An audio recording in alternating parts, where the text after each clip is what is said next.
Bienvenue sur Le Corner, podcast de l'agence La Source qui vous offre une vision et un éclairage unique sur l'industrie du sport et du divertissement. Toutes les 2 semaines, leaders de l'industrie et personnalités du sport partageront leurs visions, leurs astuces et les nombreuses facettes de notre écosystème. Nous vous ferons rencontrer d'anciens athlètes et hauts dirigeants d'organisations sportives, d'entreprises de médias et de technologies, de sponsors et d'agences numériques. Pour obtenir des informations et de nouvelles histoires sur ce qui se passe sur le terrain, c'est maintenant et c'est sur Le Corner.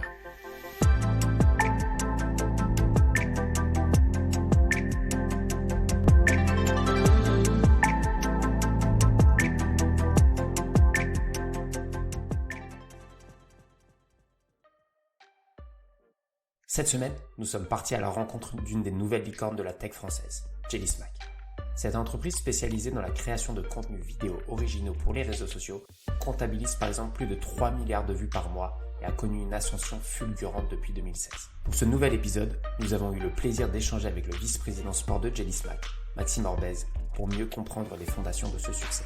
Du développement de la chaîne Oh My Goal au programme d'accompagnement des athlètes dans la création de contenu, Maxime nous livre les dessous de leur stratégie pour performer sur les réseaux sociaux. Bonne écoute à tous. Salut Maxime. Salut Samuel, comment ça va? Bah écoute, ça va très bien et toi?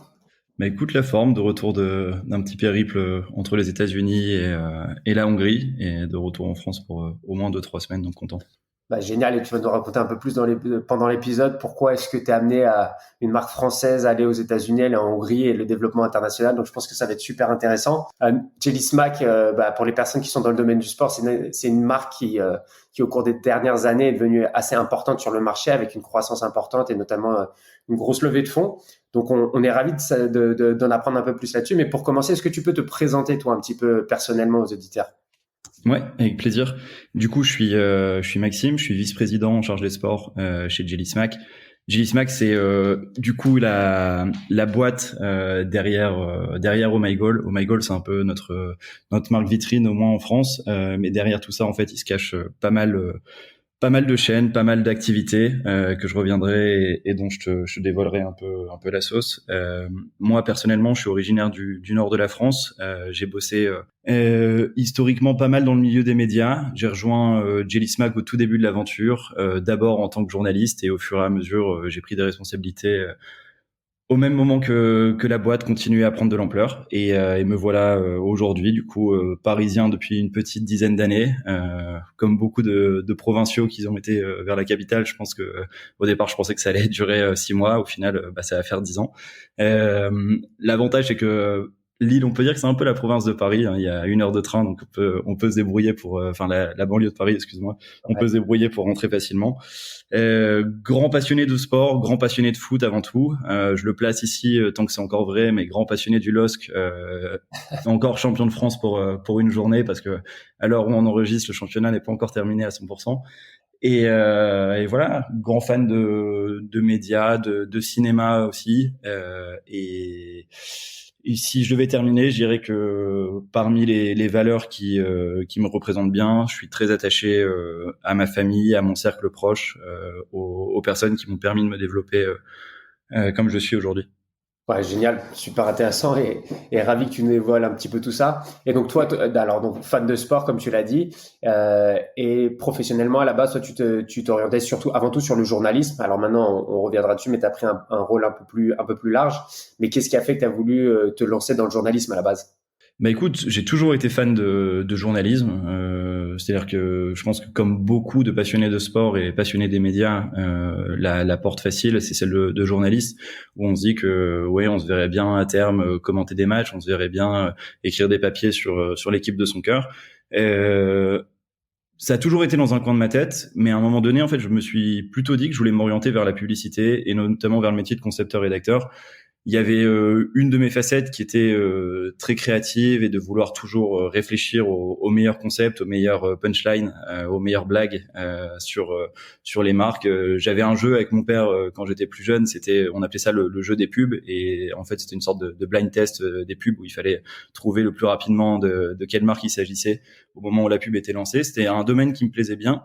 Au final, je me suis lancé dans des études. Désolé, mais je t'interromps, mais c'est fou, mais j'ai l'impression que c'est un jeu de notre génération parce que je faisais la même chose et tu m'as rappelé le jeu de société où c'était le jeu des marques. Et c'était Ouais. un peu sur le même concept. Mais pardon, vas-y. Mais c'est vrai que ça s'est un peu perdu. Je suis d'accord. Ouais. J'ai l'impression d'être un boomer quand je raconte ce genre de jeu à des personnes plus Ouais, jeunes. c'est ça. Il n'y a pas la vidéo, mais t'as pas encore de cheveux blancs. Moi, ça y est, j'ai vieilli plus vite que toi. Et puis après, en faisant les études de communication, je me suis rendu compte que ce que je pensais avoir de créativité dans la publicité, c'était pas forcément réaliste avec le milieu de la pub. Lors de stage, je me suis rendu compte qu'en fait, j'avais beau penser avoir la meilleure idée possible, ça correspondait pas forcément à celle que le client avait, et ça m'a un peu déchauffé. Et je me suis dit pourquoi pas en fait retourner vers ce qui m'a toujours plu, ce qui m'a toujours animé, donc le journalisme, le milieu des médias. Et je m'y suis remis à fond. J'ai fait des stages, ça s'est extrêmement bien passé. Ça a confirmé que en fait j'étais vraiment plutôt destiné à partir dans cette direction. Et ouais, je dirais que c'est vers mes 21 ans où je me suis dit que c'était vraiment la bonne direction à prendre, et depuis je l'ai pas lâché, je la regrette pas, quoi. Ouais. Et ce qui est intéressant, c'est que tu as été dans les petites structures, ensuite tu es repassé dans une grosse, et ensuite tu as été très tôt dans Jelly Smack. Donc raconte-nous un petit peu justement à partir du moment où ta carrière s'est lancée. Ouais. Alors en gros, j'ai fait plusieurs petits stages dans différents médias. J'ai eu la chance de me retrouver dans des médias qui m'ont fait confiance, et notamment un qui s'appelait, qui s'appelle toujours, qui est Melty.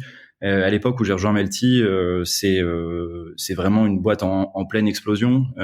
C'est assez incroyable la dynamique qui s'y opère.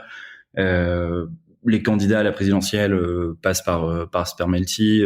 Les grandes stars du foot passent par Melty. Les stars du ciné passent par Melty. Bref, c'est vraiment une sorte de hub pour parler à la génération des millennials de l'époque.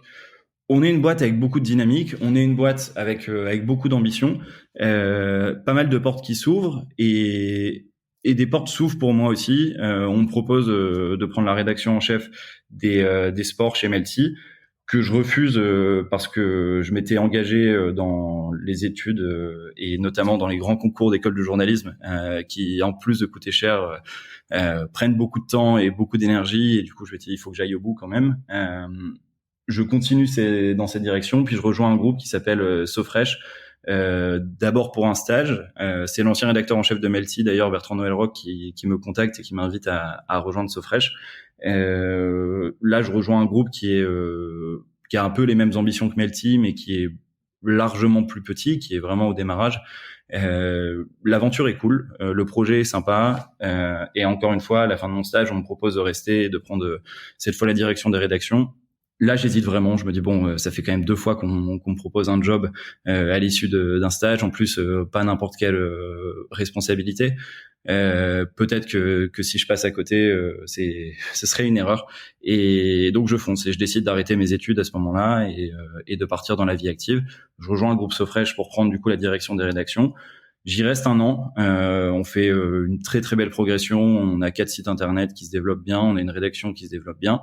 Et je suis démarché à ce moment-là par TF1 pour rejoindre mytf1.fr côté édito, devenir responsable de mytf1.fr. Les entretiens se passent très bien. Je commence à bosser sur des dossiers pour eux. Et à ce moment-là précis, Jelly Smack entre dans la danse aussi, où un ancien contact de chez Melty me parle de Jelly Smack, comme quoi il y a un beau projet autour du sport, autour du foot, et que c'est potentiellement le prochain gros truc dans les médias en France, voire dans le monde. Donc je me dis putain, ce pote, il est très ambitieux. Est-ce qu'il est sûr de lui? Qu'est-ce qu'il me raconte? Bref, il m'organise un rendez-vous avec l'un des fondateurs, Swan Mézil, qui me propose le projet. Encore une fois, je me dis waouh, est-ce que c'est vraiment la vérité ce qu'ils sont en train de me raconter? C'est un projet extrêmement ambitieux. À ce moment-là, quand je suis accueilli dans les bureaux de Jelly Smack, il y a littéralement rien. Il y a une table, 4 chaises, et on me parle de devenir le plus grand groupe média sur les réseaux sociaux dans le monde. Donc oui, il y a de l'ambition, mais par rapport à la grande tour TF1 à Boulogne, qui est pour le coup très palpable. La balance entre la folie et l'ambition est dure à juger quand tu es dans une petite pièce comme ça. C'est clair. Et en plus, à ce moment-là, je me dis, je sors de 2 structures relativement petites, dont une start-up, et on me propose une grosse maison telle que TF1, et un peu naïvement, je me dis c'est beaucoup plus secure de partir chez TF1 et de commencer une carrière là-bas. Au final, Jelly Smack, qui s'appelait Kelly Network à l'époque, fait pas mal de forcing pour que je vienne.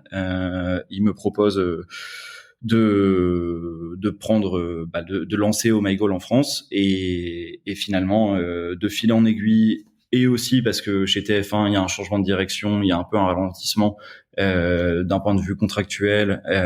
Je me dis bon allez, pourquoi pas se lancer. Il y a l'Euro 2016 en France. Je vais parler de foot et au pire, si ça marche pas, ça marche pas. Et je me lance. Et du coup, clairement, dans la jeune carrière professionnelle que j'ai pour l'instant, c'est vraiment le meilleur choix que j'ai pu faire. Concours de circonstances, évidemment, mais meilleur choix parce que j'ai rejoint l'aventure au bon moment. Et l'aventure, et genre j'en reviendrai juste après, mais qui m'avait été décrite à l'époque, en 2016, c'est quelque peu ce qui s'est passé réellement aujourd'hui en 2022. Ouais.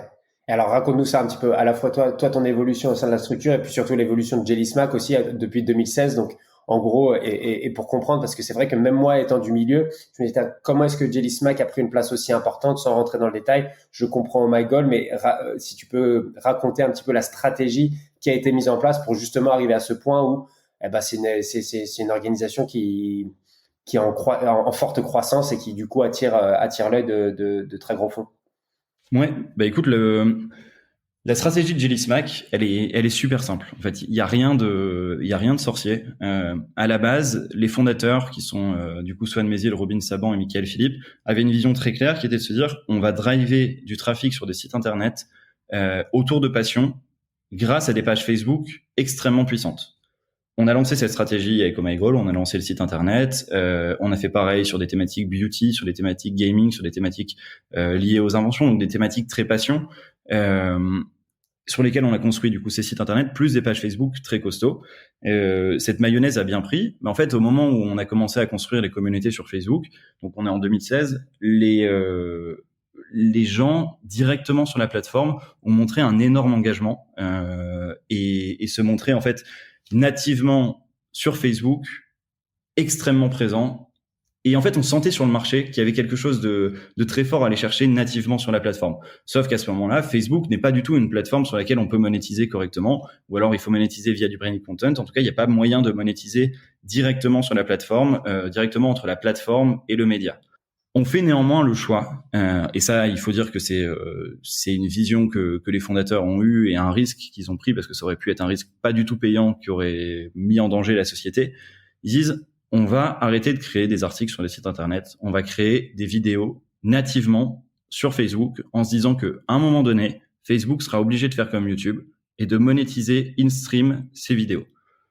Donc on a construit des vidéos. On l'a fait. Ça a pris une ampleur ultra intéressante, mais pendant 6-7 mois, ça ne monétisait pas. Donc, on faisait grossir nos communautés, on faisait grossir l'engagement, on faisait grossir la rétention, jusqu'au jour où Facebook a décidé de monétiser. Le jour où Facebook a décidé de monétiser, évidemment, nous, on s'est retrouvés avec une ligne de revenus incroyable, un incrément incroyable, parce que on avait quasiment rien juste avant et on se retrouve du coup à faire beaucoup de revenus parce qu'on a des chaînes qui sont déjà puissantes. Et évidemment, comme on se retrouve tout de suite au bon moment sur la plateforme qui commence à monétiser, la plateforme, elle, va mettre en avant Jelly Smack. Et ça, quelque part, j'ai envie de dire, cette avance qu'on a réussi à prendre, elle sera quasiment irrattrapable parce que on a été là au bon moment et on s'est développé comme ça. J'allais dire quand même pour résumer, pour le simplifier, il y a quand même la vision de se dire on va sur une plateforme, on va créer énormément de contenu, on va ensuite créer l'audience et après la monétisation arrive. Et je trouve que ça a quand même fait dans le très bon ordre comparé à des gens qui veulent lancer, monétiser trop rapidement ou quel est le ROI. Il y a quand même eu une stratégie qui a vite payé, mais qui a été organisée dans le bon sens. Exactement. Tu vois, Samuel, c'est vraiment un très bon point sur lequel tu me lances parce que à l'époque, entre 2014 et 2016-2017, il y avait quand même une pratique très courante sur Facebook qui était d'acheter des faux fans, où les gens faisaient grossir leur page Facebook avec des fausses communautés et en fait vendaient auprès d'agences, auprès de marques, une puissance supposée avec X millions d'abonnés qui étaient en réalité soit des faux comptes ou soit des gens qui n'avaient aucun affect avec la page en question. La stratégie très data, et on pourra revenir dessus, de Jelly Smack initialement, c'est de se dire que chaque fan qui va être sur la page sera un vrai fan, sera quelqu'un d'extrêmement engagé, d'extrêmement puissant. Et tout ça, en fait, cette stratégie n'a aucun sens si on parle de faux fans, si on parle de gens qui ne sont pas vraiment engagés. Et là où les médias traditionnels, on va dire, pour partir d'une méthode très simple, sont un peu sur une logique 50-50, à se dire, OK, la rédaction en chef va réfléchir à des sujets, et ensuite, s'ils pensent que ces sujets sont bien, vont les proposer à l'audience. 50% de chances que l'audience y adhère, 50% de chances que l'audience n'y adhère pas.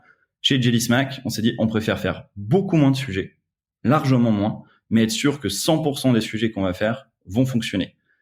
Et cette logique très data, très, on va dire, améliorative pour le fan et dans un sens vertueuse pour les plateformes, nous a mis dans une position où notre reach augmentait de jour en jour. Et du coup, comme notre reach augmentait de jour en jour, au moment où la monétisation est arrivée, nos revenus augmentaient de jour en jour. Et c'est ça qui nous a mis dans un système de croissance énorme. On l'a commencé en France, on l'a développé aux États-Unis, parce qu'aux États-Unis, le marché de la publicité est plus mature, le marché des réseaux sociaux est plus mature, et il y a aussi en termes de volume quelque chose de plus intéressant à aller chercher que sur des productions uniquement francophones. Et cette stratégie, du coup, a permis de faire des chaînes Jelly Smack, donc des chaînes propriétaires, des chaînes leaders sur leur marché, sur leur thématique, jusqu'à, je dirais, 2018-2019, où en fait, on s'est posé une question, on s'est dit, OK, on a mis nos chaînes tout en haut, on s'est développé, on a développé nos audiences, on a développé nos contenus, on touche vraiment des générations très précises, très engagées. Quelle est la prochaine étape ? Quelle est la prochaine grande étape de développement pour Jelly Smack ? On avait réussi à créer des outils, une technologie qui était propriétaire et qui nous permettait d'avoir des insights incroyables sur la data de nos abonnés, sur leur comportement, sur ce qu'ils attendaient. Et on s'est dit, c'est dommage que, au final, cette technologie ne bénéficie qu'à nous et pas qu'on la dévoile pas un peu plus loin. Qui étaient à ce moment-là, et c'est encore le cas aujourd'hui, les vrais acteurs du marché des réseaux sociaux? C'est ce qu'on appelle les créateurs de contenu. Donc historiquement, on va dire les influenceurs, les blogueurs, entre guillemets, ceux qui étaient considérés comme, on va dire, un peu des trublions du monde des médias et pas forcément respectés à leur juste valeur. On s'est dit, il y a beaucoup d'entre eux qui sont extrêmement forts sur YouTube, notamment, qui ont réussi à avoir des communautés incroyables, mais qui ont jamais réussi leur transition cross-platform, et notamment leur transition cross-platform vers des plateformes qui permettent de monétiser, telles que Facebook ou Snapchat. Et on a commencé à prendre contact avec eux. Ce qui était assez fou, c'est que pour ces gens qui sont nativement, on va dire, des entrepreneurs sur les plateformes et qui connaissent extrêmement bien leur plateforme, beaucoup d'entre eux ne savaient même pas que Facebook et Snapchat monétisaient. Donc on leur dit, écoutez, nous on vous apporte une solution extrêmement simple. On a réussi, grâce à un savoir-faire, grâce à une technologie, à développer nos chaînes en les mettant tout en haut. On est très fort sur Facebook, on a compris la sauce. Ce qu'on vous propose de faire, c'est que vous continuez à créer l'excellent contenu que vous faites sur YouTube. Ouais. Et nous, on va vous accompagner à le développer sur des nouvelles plateformes, et notamment sur Facebook. Sauf qu'on va pas le faire à la méthode d'une agence. On va pas vous demander de nous payer pour faire ça. Nous, par contre, on s'engage à vous payer, à vous donner tout l'incrément de revenus qu'on va générer, et on prendra, nous, une partie, parce qu'il faut bien qu'on se rémunère quand même, des revenus supplémentaires qu'on va générer. Mais par contre, si on fait 0 revenu supplémentaire, on ne prend rien. C'est nous qui s'engageons à payer les coûts d'acquisition, à développer les ressources, à développer vos chaînes pour que ça devienne vraiment des hits sur les réseaux. On a tenu ce discours commercial à pas mal de créateurs. Évidemment, c'est un discours qui est basé sur du win-win et qui est assez low risk côté créateur. Ouais. Ils ont signé et c'est ce qu'on a lancé du coup, ce qu'on a appelé le créateur programme, qui a été vraiment un carton absolu et qui a permis à Jelly Smack d'entrer dans une autre galaxie et d'intéresser du coup des investisseurs par la suite. Super intéressant. Et alors, explique-nous un peu quelle est la différence et quelle est l'intelligence que vous avez réussi à apporter, vous, entre un contenu qui est publié sur YouTube et sur Facebook, par exemple. Parce que sur Snapchat, ouais, c'est assez clair. Tu dois passer sur un format vertical natif. À la limite, tu as une technologie qui te permet de reformater la vidéo à l'intérieur, ou tu demandes un contenu un petit peu supplémentaire. Enfin, il y a pas mal de choses. Mais explique-nous un peu ces différences et ces nuances qui font que vous savez être très bon sur YouTube, mais sur Facebook et sur Snapchat différemment.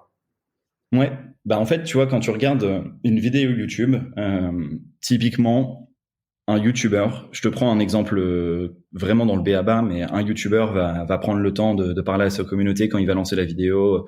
Bonjour à tous, très content de vous retrouver. N'hésitez pas à vous abonner, n'hésitez pas à machin. Beaucoup de vidéos vont commencer de cette manière-là. On va dire qu'il y a un discours qui s'inscrit dans la régularité, dans l'affinité avec la communauté. Si tu postes tel quel une vidéo YouTube vers Facebook, tu as vraiment beaucoup de chance, à moins que le YouTuber ait une énorme communauté qui attende sa vidéo sur Facebook, tu as beaucoup moins de chances qu'elle performe. Sur Facebook, déjà, il y a un truc qu'il faut prendre en considération, contrairement à YouTube, c'est que toutes les vidéos qui vont faire d'excellents chiffres, plusieurs millions de vues, ne vont pas être regardées par les abonnés. Elles vont être regardées par des gens qui vont être recommandés par l'algorithme Facebook. Donc typiquement, si tu regardes une vidéo de 10-15 millions de vues sur Facebook, tu peux être sûr que 95% des gens qui l'ont vu ne sont pas abonnés à la chaîne qu'il a publiée. Donc pour ça, en fait, c'est très simple, c'est que tu te dis comment tu vas faire en sorte de capter l'attention de gens qui ne sont pas encore abonnés à la chaîne, qui ne connaissent pas le créateur qui est en train de parler, qui ne connaissent pas le sujet. Et pour ça, rien de tel que se dire, ton début de la vidéo doit être catchy. Les 3-5 premières secondes doivent correspondre exactement à ce que tu as vendu en thumbnail ou en tagline. Et ça, c'est d'autant plus vrai que beaucoup des utilisateurs Facebook utilisent l'autoplay des vidéos, ce qui n'existe pas sur YouTube, ce qui n'existe pas sur Snapchat. Comme l'autoplay existe, tu dois être d'autant plus vigilant à ce que ton début de vidéo soit un carton, soit prenne les yeux du spectateur. Donc c'est un peu la manière dont on a développé ça. On va dire que c'est la logique classique. On rentre un peu plus dans la technique et avec l'aide de nos outils. Nous, on va faire de multiples edits. On va faire différentes taglines, donc différents titres, différentes vignettes, et on va toutes les ingérer dans un outil en interne qui va ensuite faire une logique très simple d'A/B test, de run en fait ces vidéos-là, ces différentes combinaisons auprès d'audiences similaires à celles qu'on va viser ensuite avec la vidéo, et de nous sortir des insights sur la rétention, des insights sur l'engagement, des insights sur cette vignette marchera mieux que celle-ci. Donc en fait, à travers les différents rythmes de vidéo, les différentes vignettes, les différents titres, on sait quelle est la combinaison qui va le mieux marcher. Ça, dans le meilleur des cas. On sait aussi, par exemple, qu'on a peut-être fait un travail très pourri et qu'il faut qu'on refasse de A à Z toute la chaîne de production et qu'il faut pas sortir la vidéo. Avec ça, on est sûr soit de pas prendre de risque en publiant un contenu qui ne sera pas intéressant pour l'audience, et de proposer forcément du coup la meilleure combinaison qui va plaire aux algorithmes des plateformes et du coup qui nous permettra de générer des revenus supplémentaires. Ok. Et donc juste pour comprendre vraiment techniquement, donc vous passez ces vidéos dans l'algorithme et après vous avez un public bêta, mais qui n'est pas sur Facebook, qui est de votre côté, qui essaye les vidéos et vous prenez les unités de mesure parce que vous arrivez à, en dehors du cadre des réseaux sociaux, récupérer cette data importante qui vous permet de dire ensuite ça marchera de cette manière-là sur les réseaux sociaux, même si on n'aura pas autant de points de data à récupérer. Ouais, c'est exactement ça. C'est-à-dire que c'est pas directement notre communauté Facebook. Typiquement, si je prends OhMyGoal, ça sera pas la communauté d'OhMyGoal qui va avoir la vidéo. Ce sera une communauté très proche de celle d'OhMyGoal. C'est vraiment le même principe, sauf qu'on est sur les réseaux sociaux, mais que les instituts de sondage qui vont être en mesure de déterminer un peu les intentions de vote, c'est un peu la même logique. C'est comprendre les comportements d'une audience cible, d'une audience à peu près similaire. Et comment vous faites sans demander trop de travail supplémentaire à ces influenceurs pour adapter leur format à des formats verticaux? Donc ça, c'est comment il se passe ce process de dire bah, là on va sur Snapchat pour monétiser ou maintenant sur les réels ou peu importe où vous allez. Comment se passe ce process-là? Alors nous, on leur demande aucun travail supplémentaire. C'est-à-dire que ils font leurs vidéos, pour parler du créateur programme, ils font leurs vidéos eux-mêmes, ils la postent sur YouTube, et nous après on récupère les fichiers et on se débrouille. On met les ressources adéquates, on leur demande aucun travail supplémentaire. Ce qu'on va être en mesure de leur demander, c'est de leur dire, écoutez, on vous fait un retour sur les performances passées, sur les statistiques, sur les insights qu'on va en sortir. Ce qu'on vous recommande pour les prochaines vidéos, c'est que vous fassiez un peu plus ci, un peu plus ça, parce que on l'a remarqué, quand vous faites ci, déjà sur YouTube, ça marche très bien, mais alors sur Facebook, vous voyez la différence. Parfois, on va parler vraiment de différence de revenus x10, x100 d'une vidéo à une autre parce que le sujet était bon, parce que le début a été plus catchy et parfois évidemment on met beaucoup d'efforts pour repackager une vidéo. Ouais. Et si la vidéo initiale a ses propres limites, tu vois, on n'a pas une Vous n'allez pas magique. faire des miracles. Ouais, exactement. Le contenu reste roi. C'est ça, exactement. On va pas tout changer. Et après sur nos chaînes propriétaires, là c'est un peu différent. Pour revenir sur Oh My Goal ou sur House of Bones, ça demande forcément un peu plus de travail en amont dans la préparation.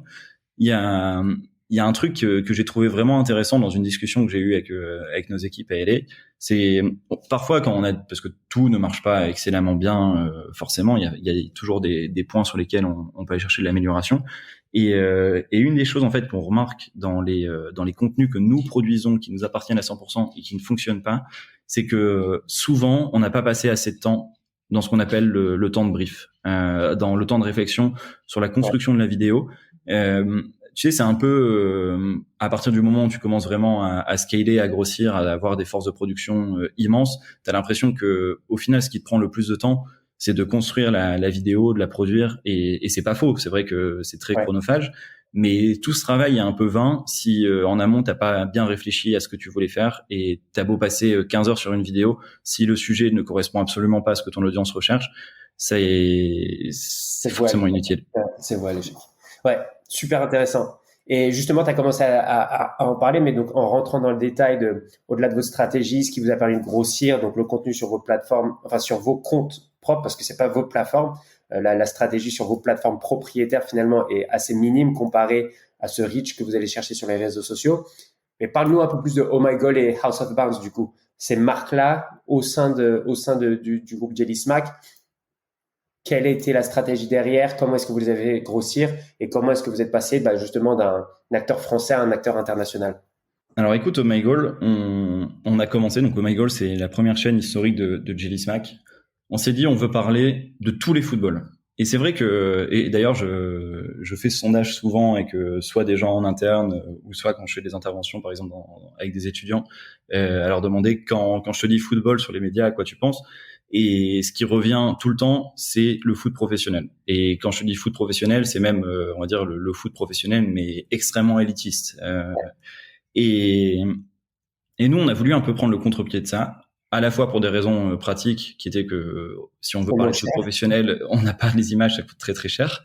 Et aussi pour des raisons où on se dit que les fans de foot aujourd'hui, et notamment les générations les générations, on va dire Z, les millennials, sont pas forcément des gens qui sont intéressés qu'au football professionnel. Ils aiment aussi les contenus sur le foot amateur, ils aiment aussi, on va dire, l'ambiance des fans, ils aiment jouer à FIFA, ils aiment le freestyle, bref, ils aiment toutes les composantes qui font le football, et non pas que le football professionnel. Donc on a décidé d'avoir une ligne éditoriale déjà qui était de célébrer tous les footballs, et pas simplement les plus évidents. On a développé cette ligne éditoriale. On a apporté vraiment, je pense, une sorte de fraîcheur dans la consommation de foot. Si tu reviens avant 2016, je suis pas sûr que les gens sur les réseaux sociaux avaient pour habitude de consommer du freestyle, de consommer des petits ponts faits dans la rue par X ou Y influenceurs. On a commencé à démocratiser ça et on s'est rendu compte que ça fonctionnait très bien. Évidemment, on l'a pas sorti de notre poche, de notre tête. C'était des outils qui nous ont permis de comprendre qu'il y avait une traction vers ces contenus-là. Donc, on a décidé de célébrer tous les footballs et de se positionner un peu comme, je dirais, il faut voir Oh My Goal un peu comme le TF1 du football. C'est-à-dire que sur TF1, une chaîne très généraliste, tu vas avoir une multitude d'émissions qui vont toucher une multitude de cibles. Alors certes, nos cibles sont présentes sur les réseaux sociaux, donc on va dire en tranche d'âge, même si tu as de plus en plus de gens, on va dire même si c'est très représentatif de la société dans son ensemble, tu as plus de jeunes évidemment sur les réseaux sociaux que de personnes un peu plus âgées. Mais on propose une multitude d'émissions, une émission qui va toucher les gens jeunes qui sont un peu fans de foot, une émission sur les hardcore fans qui sont très dans le côté tactique, une émission pour ceux qui veulent du storytelling, passer du temps, d'autres sur des choses qui seront peut-être un peu plus snacky. Bref, on va créer un éventail d'émissions, un éventail de publics qu'on va toucher, de telle sorte à développer nos audiences, à comprendre un peu les comportements et de se dire, oui, il y a certains contenus qui vont pas plaire à tout le monde, mais c'est le parti qu'on va prendre parce qu'on veut créer une plateforme qui célèbre le football dans son ensemble et tous ces types de publics. Donc ça a été on va dire, la prise de position éditoriale. On l'a développé comme ça. On l'a développé à travers la vidéo, toujours la plus engageante possible, la plus performante possible, la plus smart en termes de production aussi. À un moment donné, 2018-2019, je regardais un peu mes équipes par rapport à celles des concurrents, et je pense que avec 3 fois moins de personnes, on faisait 5 fois plus de contenu et peut-être 2-3 fois plus de performance. Clairement, Oh My Goal, si on revient en France, il n'y a pas de logique pour qu'Oh My Goal soit meilleur qu'un L'Équipe, qu'un Canal+, qu'un gros médias traditionnels qui, s'ils avaient pris au bon moment le virage des réseaux sociaux et commencé à mettre leurs ressources plus leurs images sur les plateformes, auraient certainement pris une avance irrattrapable. Ils l'ont pas fait, tant mieux pour nous. Et nous, on s'est toujours positionné depuis sur une logique d'innovation, toujours prendre de l'avance et se positionner vraiment en tant que leader du marché qui n'est pas rassasié d'être premier. Et cette logique de marchand. C'est super intéressant que tu te compares à ces gros médias, parce que pour moi, tu vois, vos concurrents, étant donné que eux, ils sont sur une stratégie de plateforme propriétaire, et comment, in fine, tu arrives à redriver des personnes chez toi pour monétiser à terme plus qualitativement ton audience. Tu me diras, une chaîne publique un peu moins qu'une chaîne privée, mais je pensais pas que toi, tu les ciblais eux comme tes concurrents principaux, en fait. Alors, je les mettrais pas forcément comme mes concurrents principaux. Je pense que ils auraient dû être mes concurrents principaux, parce que je pense que d'un point de vue stratégique, ils auraient eu totalement intérêt à partir sur les réseaux sociaux au bon moment. Ça n'a pas été le cas. Ce que je veux dire surtout par là, c'est que au vu de leurs moyens, de l'assise qu'ils avaient, ça aurait été un move très facile de partir sur les réseaux sociaux. Tant mieux pour nous, ça n'a pas été fait. Et d'une manière générale, d'ailleurs, c'est la force des startups par rapport aux gros groupes, c'est que quand t'es un gros groupe, t'es un mastodonte à bouger, t'as plein de lignes pour valider une nouvelle stratégie. Je suis persuadé que l'équipe digitale de ces organisations-là se disait, il y a un truc à faire, mais qu'ils n'ont pas réussi à convaincre et à avancer. Et du coup, tant mieux pour les structures agiles et petites comme les nôtres. 100% vrai. C'est clair que tout est un peu sclérosé au sein de ces grands groupes, et t'as raison. Mais ouais, on s'est positionné en leader. Oh My Goal est devenu numéro 1 en France, je pense fin 2017, début 2018. On est devenu numéro 1 aux US au même moment que la Coupe du Monde 2018. Donc on a rayonné sur le monde en même temps que les Bleus. Attends, mais ça c'est intéressant. Aux US aussi, parce que du coup, vos contenus dès la base étaient internationalisés. Exactement. On a lancé Oh My Goal aux US en novembre-décembre 2016. D'ailleurs, c'est une anecdote que je trouve très intéressante. Au moment où on se lance aux US, tout le monde nous dit c'est n'importe quoi. Genre le foot aux US, ils n'y connaissent rien, ils s'en foutent vraiment. Et nous, on est persuadés du contraire, en fait. On se dit, non, ok, peut-être que les Américains, oui, il y a le baseball, il y a le basket, il y a le hockey, tout ce que tu veux, mais le foot progresse. Et surtout, ce qui est intéressant, c'est que au moment où quand l'audience américaine commence à vraiment s'intéresser à un truc, elle le fait pas à moitié. Et elle est de plus en plus engagée. Donc, on se lance aux États-Unis et on commence à créer du contenu. À chaque fois que j'avais un entretien avec un potentiel candidat et que je lui racontais un peu cette stratégie, sa première, et c'est logique, sa première réflexion, c'était de se dire, mais du coup, vous allez faire du contenu sur la MLS, du coup, vous allez parler sur les stars des États-Unis, et j'étais en mode, non, en fait, pas du tout, parce que il y a un truc qui est que je trouve assez incroyable, qui peut être jugé positivement ou négativement, en tout cas, c'est la consommation actuelle et pas simplement sur le foot, c'est qu'il y a un peu un phénomène on va dire, de McDonaldisation des contenus, où en gros, en fait, les contenus qui vont intéresser un jeune Français sont quasiment les mêmes qui vont intéresser un jeune Américain, qui vont intéresser un jeune Sud-Américain, qui vont intéresser un jeune Japonais. À partir du moment où il aime le foot, il a envie de savoir l'actualité de Messi, de Ronaldo. N'en déplaise aux puristes, c'est vraiment la réalité des comportements. C'est ce qui se passe. Et j'ai lu un article il y a pas si longtemps où je me suis dit, tout ce que je pensais sur un peu la McDonaldisation du football a été vrai aussi chez McDo. C'était le fondateur de McDo qui expliquait, pas le fondateur, le DG à l'époque, qui expliquait leur arrivée sur le marché du Japon. Et où ils disaient, mais les Japonais ont une telle culture qui est vraiment différente des États-Unis, c'est impossible que Ils aiment la le bon bouffe vieux de McDo, hamburger traditionnel. ouais, c'est ça, impossible que ça marche au Japon. Et ils ont fait quelques ajustements marketing pour plaire à l'audience en question, ce qu'on a fait aussi. Ouais. Mais par contre, leurs recettes restaient les mêmes et ça a été un carton. Et le DG raconte, à ce moment-là, quand j'ai lancé au Japon, je savais qu'en fait, aucun pays nous résisterait parce que c'était a priori celui qui serait le plus réfractaire à la culture. Et sur le foot, en fait, c'est un peu pareil. C'est comme ça qu'on a développé Oh My Goal aux États-Unis. On a fait la même sauce. On a parlé des choses qui intéressaient le fan de foot dans sa globalité. Et on a développé une audience très forte aux États-Unis. On est devenu numéro 1 en 2018. Je crois qu'à l'issue de la Coupe du Monde, on dépasse pour la première fois le 1 milliard de vues mensuelles sur l'ensemble des canaux Oh My Goal. Donc il faut se rendre compte de ce que représente 1 milliard de vues. Hein. C'est vraiment très costaud. Et aujourd'hui, à l'échelle du sport chez Jelly Smack, je pense qu'on est aux alentours de 4-5 milliards de vues mensuelles sur l'ensemble de nos chaînes, sur l'ensemble des plateformes. Et pareil, il faut se rendre compte, c'est souvent un ordre de grandeur qui paraît faible quand on passe de 1 à 2 milliards. Mais il faut le milliard suivant, ouais, le milliard suivant, il est dur à atteindre quand même. C'est pas comme les millionnaires qui disent que le premier million est le plus dur et après ça vient naturellement. Le milliard suivant, il reste difficile, quoi. Ah non, c'est clair. Je cracherai jamais sur 1 million de vues. Marrant. Top, super intéressant et très clair aussi sur cette vision d'aller aux États-Unis et surtout l'intelligence qu'il y a derrière de dire comment est-ce que ça marche et la compréhension de l'audience. Je pense que c'est marrant, mais à chaque fois qu'on parle à des organisations qui ont des belles histoires de réussite, c'est ce côté bidirectionnel qui est super important. C'est l'écoute de son audience et la compréhension de son audience. Là où effectivement, les plus gros mettent beaucoup plus de temps à se transformer et n'ont pas nécessairement pris le pli des nouvelles méthodes de consommation. Donc c'est super intéressant. Juste une petite dernière question là sur cette partie un peu plus globale. Est-ce qu'il y a un sujet d'essayer de récupérer de l'audience sur des plateformes propriétaires? Parce que le fait d'avoir 4 milliards de vues sur les réseaux sociaux n'a peut-être pas autant de vues, n'a peut-être pas autant de potentiel commercial que d'avoir 500 millions d'utilisateurs en propre sur une plateforme dédiée où vous allez réussir à capitaliser sur la connaissance utilisateur.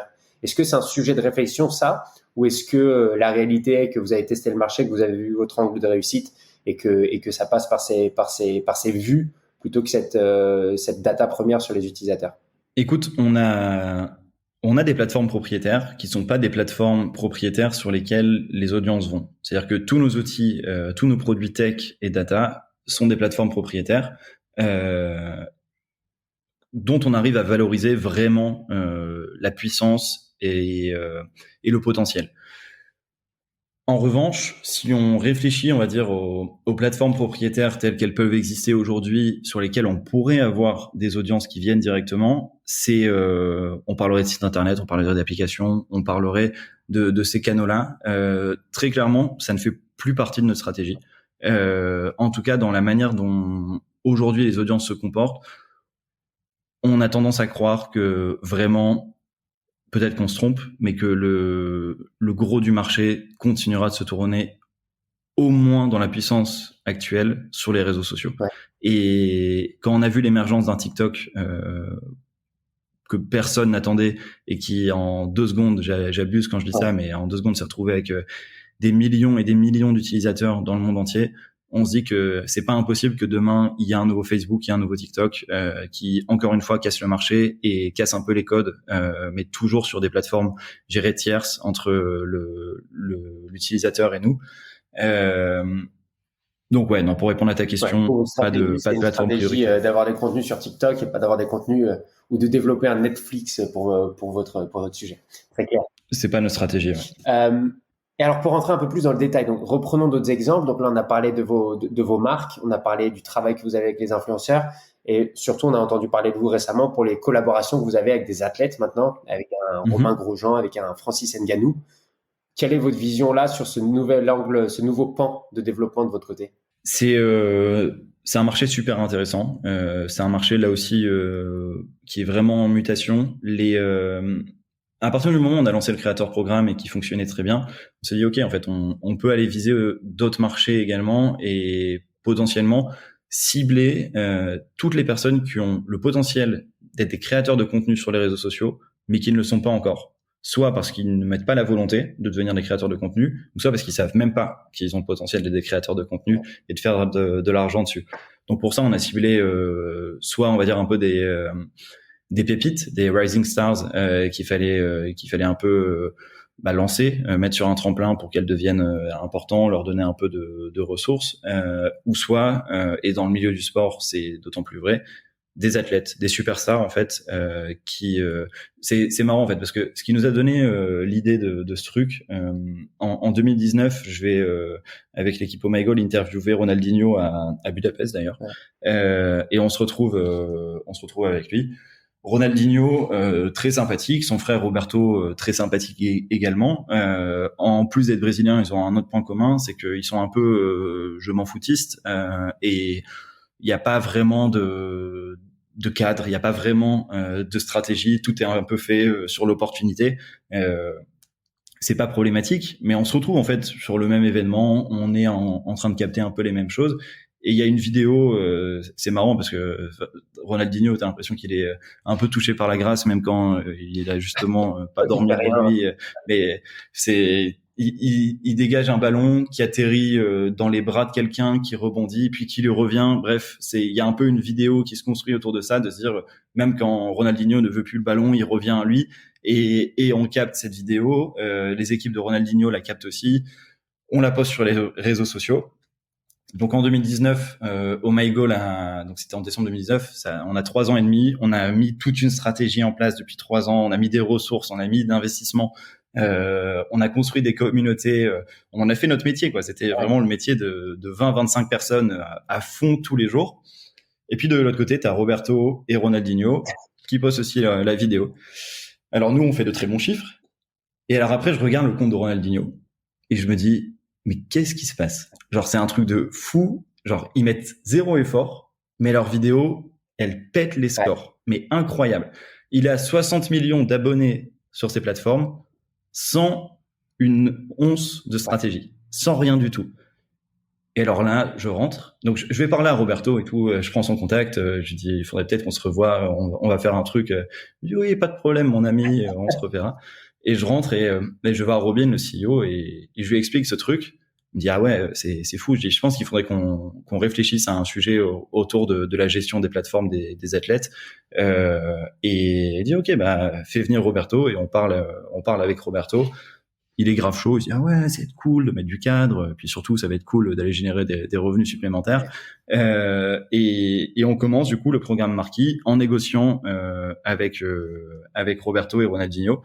La suite voudra que les deux finissent en prison en mars ou avril 2020 après une histoire entre le Brésil et le Venezuela. Donc le contrat n'a pas pu fonctionner.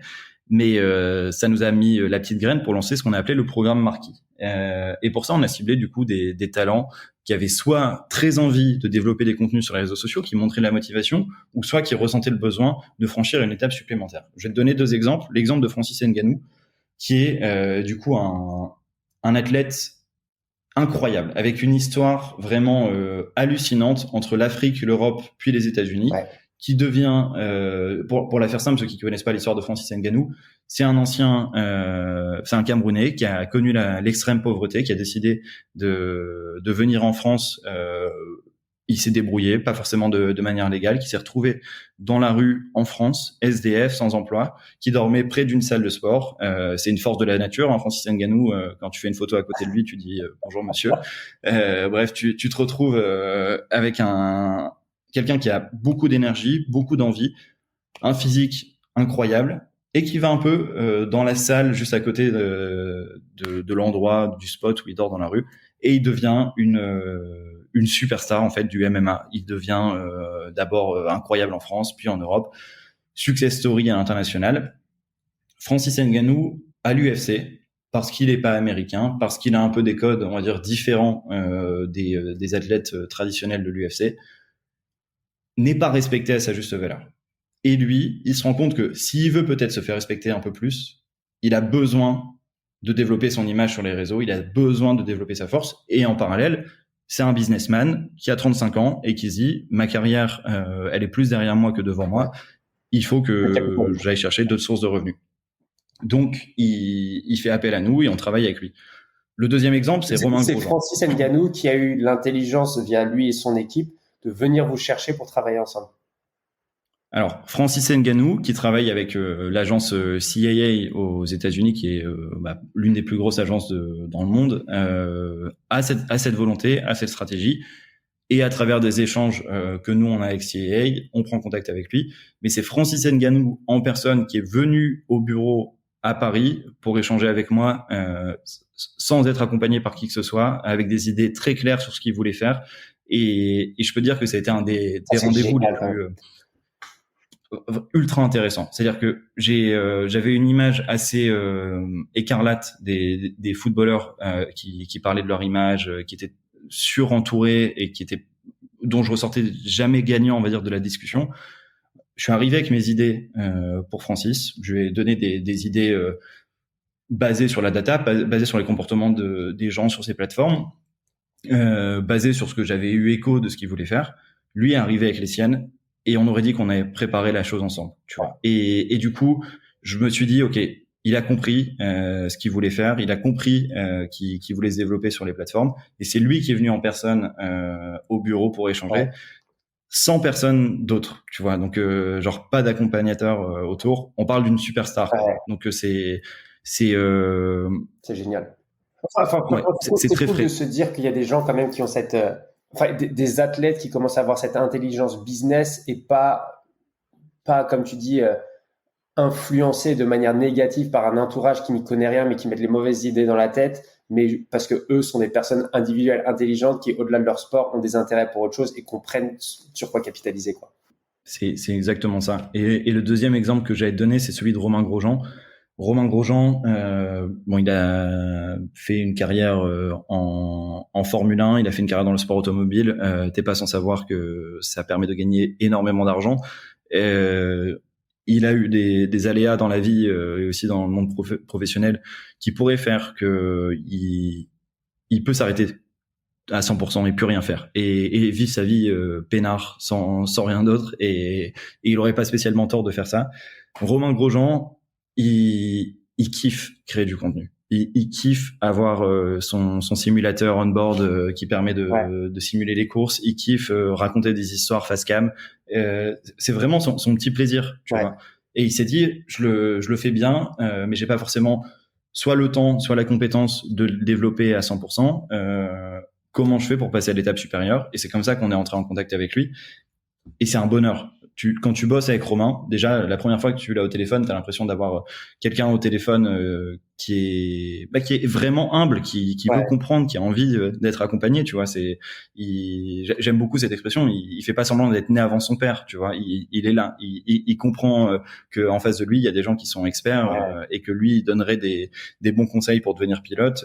Il est là pour écouter les bons conseils pour devenir créateur. Et avec lui, écoute, c'est génial. Tu lui envoies un brief, tu lui dis, il faut que tu parles de ci, il faut que dans les 3 premières secondes tu aies ça, et il faut que la vignette soit ci, il faut que le début soit ça. Fais ta sauce. Ok, je suis trop chaud. Qu'est-ce que vous pensez, les gars, qu'on rajoute peut-être ce truc-là?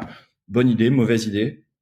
Il tourne sa vidéo, il nous l'envoie. On lui dit, écoute, c'est top, on va pouvoir la monter, la publier. On lui dit, écoute, peut-être qu'il faut que tu refasses cette partie-là. Il l'a fait. Ça ne rechigne jamais. C'est un bonheur. Beaucoup plus facile de travailler avec des personnalités comme ça qui ont compris que devenir créateur, c'était important dans la gestion de leur carrière, qu'avec parfois des créateurs même qui ont 2000, 3000 abonnés sans vouloir les dénigrer, mais qui pensent être arrivés. J'allais dire quand même, rassure-nous, vous avez des mauvais exemples que tu ne cites pas pendant cet épisode, parce que sinon, si c'est tout beau, tout rose et facile, la réalité, c'est en général, moi, quand j'en parle avec les différentes personnes dans les différentes organisations, c'est plutôt compliqué de bosser avec les athlètes plutôt que facile comme les 2 exemples présents. Ça, c'est clair. C'est évidemment tout n'est pas parfait, mais par contre, il y a une chose aussi chez Jelly Smack qui qui est assez cool et assez frais dans la vision, c'est que tout à l'heure je te disais, on ne va pas publier des vidéos si on n'est pas sûr de leur succès. On ne va pas se lancer dans les collaborations si on sent qu'elles puent. On ne veut pas perdre de temps. Et c'est un luxe et tout le monde ne peut pas se l'offrir, mais c'est génial de pouvoir avoir le luxe de choisir avec qui tu travailles, aussi grande personnalité que tu puisses avoir en face de toi. Non, c'est clair, c'est un luxe qu'on s'offre et en même temps on sent que c'est quelque chose qui sera forcément vertueux pour notre business parce que si j'ai des équipes qui bossent sur des projets qui les pèsent, qui ne performent pas et qui sont un peu, on va dire, des brebis galeuses dans tout l'écosystème, ces équipes-là vont forcément devenir des problèmes derrière et pour des bonnes raisons. Donc non, on essaie de tourner un peu la chose différemment. Et aujourd'hui, l'avantage quand tu prends l'écosystème du sport chez Jelly Smack, c'est qu'on a vraiment 4 typologies de services, en fait, quatre typologies de revenus. On a nos chaînes propriétaires comme Oh My Goal, comme House of Bones, qui sont leaders sur leur marché. On est en train d'en développer pas mal de nouveaux. On développe une chaîne sur les sports de combat, sur lesquels on va venir licencier et acheter beaucoup de contenu de top league, de top fédération dans le monde entier. On a le volet créateur programme, où on va accompagner des créateurs sportifs, beaucoup d'automobiles d'ailleurs, c'est ce qui performe beaucoup sur les réseaux, on a remarqué ça récemment. On a le volet marqué programme avec Francis, avec Romain, qui est en train de se développer, avec d'autres acteurs qui sont peut-être un peu moins cool avec lesquels bosser. Et le dernier volet, c'est ce qu'on appelle le média IP programme, où là, en fait, on fait exactement la même chose. On va aller voir des détenteurs de droits et leur proposer 2 options. Soit on opère votre chaîne pour vous, ou soit on licencie certains de vos contenus sur nos chaînes propriétaires. Et cette partie-là, on travaille avec des énormes acteurs qui malheureusement contractuellement ne me permettent pas de citer. Ouais, mais c'est extrêmement intéressant. C'est un autre volet du marché. On parle d'acteurs vraiment avec une très grosse puissance, et pas que sur le sport, hein, une très grosse puissance à l'international, qui ont une image de marque importante et qui démarrent de très très loin sur la monétisation de leur contenu sur les réseaux sociaux. Et nous, du coup, on vient leur apporter cette solution incrémentale qui est un win-win sur toute l'étendue de la collaboration. Ouais. Bah écoute, hâte de découvrir dans les faits quand ces partenariats seront actifs. Et juste une petite question sur la typologie des contenus. Est-ce que vous voyez vraiment certains contenus qui performent vraiment mieux? Est-ce que c'est sur du lifestyle? Est-ce que c'est sur de la performance? Est-ce que c'est sur de l'inédit? Est-ce qu'il y a vraiment une typologie de contenu qui marche quand même mieux que les autres? Ouais, bah écoute, ça va vraiment différer en fonction des thématiques. Si tu restes vraiment sur le sport, tout ce qui est en lien avec l'extrême actualité va cartonner. Donc ça, c'est le premier truc. Le deuxième sujet, et je vais te raconter un peu l'anecdote de Neymar quand il nous dit que son meilleur souvenir, c'est la remontada contre le PSG. Donc quand on fait cette interview de Neymar au Brésil, on sait qu'on va avoir 10 minutes avec Neymar. 10 minutes avec Neymar, ça paraît peu, mais en même temps, c'est une mine d'or. Il faut l'optimiser au maximum. On remarque à travers notre data que ce qui performe le plus au moment où tu parles de grandes stars, et notamment de grandes stars dans le milieu du sport, c'est de sortir toujours des superlatifs. Le plus,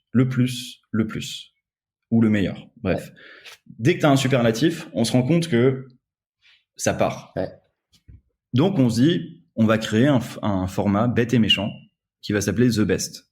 Et on va lui poser la question, le meilleur joueur avec lequel tu as joué, le meilleur gardien que tu as affronté, le meilleur ci, le meilleur là, et dedans, le meilleur souvenir. On sait pertinemment qu'avec cette stratégie, on va faire de très bonnes réponses, on va avoir vraiment une bonne vidéo.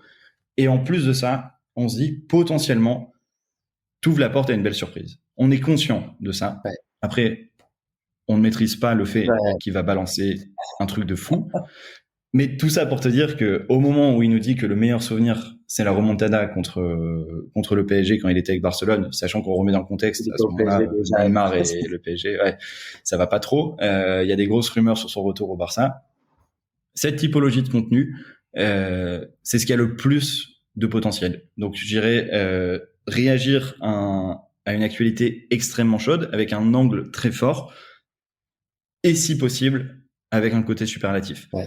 Il y a un autre exemple que j'avais bien aimé pendant la Coupe du Monde 2018 quand le Japon a été éliminé, ils ont nettoyé leur vestiaire de fond en comble. Ils avaient dit merci aux organisateurs. Il y avait une photo virale qui avait cartonné là-dessus. Ouais. Tout le monde a fait la photo. Moi, j'ai dit à mes équipes, expliquez la raison derrière la photo. Genre, pourquoi ils ont fait ça. Et donc, en fait, on a créé un sujet pendant la nuit sur les connexions, en fait, entre comment les Japonais font ça naturellement. Et on a fait un pont vers la culture, en fait. Donc, on a réagi à une actualité extrêmement chaude. En 6 heures, la vidéo avait quasiment 10 millions de vues dans le monde entier. Ouais. Je recevais un mail de la Fédé japonaise le surlendemain qui me demandait, déjà qui me remerciait encore et qui me demandait s'ils pouvaient utiliser la vidéo dans leur training de formation au sein de la Fédé. Et du coup, tout ça pour dire que quand tu réagis à un truc extrêmement chaud avec un angle bien pensé, c'est ce qui va le plus péter. Après, j'en donnerai pas plus sur la recette. Mais j'allais dire, t'en as donné beaucoup, donc merci. Mais effectivement, c'est super intéressant et c'est génial quand même les moments que tu peux vivre quand tu es dans la création de contenu. Tu vois, c'est ce moment où tu sais que tu es sur une corde émotionnelle qui va vraiment marcher et cette excitation de voir une vidéo performer sur les réseaux sociaux, c'est vrai que ça doit être quand même quelque chose. On est déjà à la fin. Enfin, on n'a pas du tout fini l'interview, mais on sait que nous, tu vois, sur les formats podcast, on sait qu'il faut absolument rester en dessous d'une heure. Et donc, du coup, juste pour finir, et sans transition aucune, on aime bien nous finir avec des recommandations que nos différents invités peuvent amener, que ça soit sur des films, sur des séries, sur des livres que tu as pu consommer récemment, que tu aimerais partager pour ouvrir un peu notre heure d'échange. Ouais, écoute, je vais te donner 2 trucs. Un truc que j'ai vu et un truc que j'ai pas vu. Le truc que j'ai vu, c'est la série Better Call Saul dans laquelle je suis à fond et que je trouve très sous-cotée. On met à juste titre Breaking Bad très haut. Je pense sincèrement que Better Call Saul est potentiellement le bébé encore mieux réussi de la fratrie. Ouais. Je trouve ça excellent à tous les niveaux, que ce soit de la photographie au scénario, ou à la construction des personnages. Vraiment, je trouve ça excellent et je recommande à 200%. Et le deuxième truc que je recommanderais, c'est un livre que ma future épouse me recommande depuis des années, qui s'appelle Le prophète et le jardin du prophète de Khalil Gibran. Donc c'est un livre libanais et beaucoup de Libanais me le recommandent. Il est dans mon sac depuis perpète et il faut que je le lise. Donc j'ai peut-être une trace à travers ce podcast maintenant où je m'engage une obligation où il y aura un suivi sur cette promesse indirecte à ta future femme. Ouais. Top. Écoute Maxime, super intéressant. Merci beaucoup de nous avoir accordé ce temps. J'espère que tu as pris du plaisir. Franchement, moi, j'ai bu tes paroles pendant 1 heure, donc j'espère que ça sera la même chose pour nos auditeurs. Mais un grand merci. Écoute, c'était très plaisant pour moi aussi. Merci pour l'invitation, Samuel. Et puis très cool le podcast. J'invite tout le monde à l'écouter avec sans modération et avec beaucoup de régularité parce que je pense qu'on apprend des belles choses et on passe des moments sympas. Canon. Un grand merci Maxime, un grand merci à tous de nous avoir écoutés encore pour ce nouvel épisode. Comme d'habitude, n'hésitez pas à partager autour de vous et puis à très vite pour un prochain épisode. Ça y est, vous êtes arrivés à la fin de cet épisode. On espère que vous l'avez apprécié et si c'est le cas, n'hésitez pas à lui donner 5 étoiles sur votre plateforme d'écoute préférée. En attendant, vous pouvez toujours visiter notre site internet www.lasource.io pour en savoir plus sur nos activités ou tout simplement vous abonner à notre newsletter pour recevoir le meilleur de l'actualité sport et tech chaque mois dans votre boîte mail. Et je vous dis à bientôt pour un nouvel épisode Le Corner. Le Corner.